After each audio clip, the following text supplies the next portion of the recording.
Kryetaria e qytetit të Shkupit Danela Arsovska është duke shpalosur akuza për pushtetin lokal, respektivisht komunën e Çajirit, të cilën e akuzon për ndërtime pa leje për veprimet ilegale të ndërtimeve në rajonin e Shkupit. Është angazhuar dhe Prokuroria Themelore Publike. Në një prononcim për televizionin, shenja nga Prokuroria Publike bëjnë të ditur se nga fillimi i vitit 2025 deri më tani janë ngritur 9 padi dhe janë formuar po aq lëndë për ndërtime pa leje.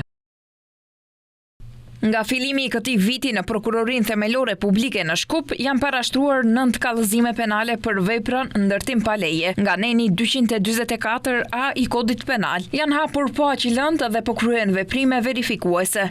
Ndonë se kanë ndërmarrë hapa konkret nga Prokuroria Themelore Publike, nuk precizojnë saktësisht se në cilën pjesë të qytetit ndodhen ndërtimet për të cilat ata kanë ngritur procedurë hetimore.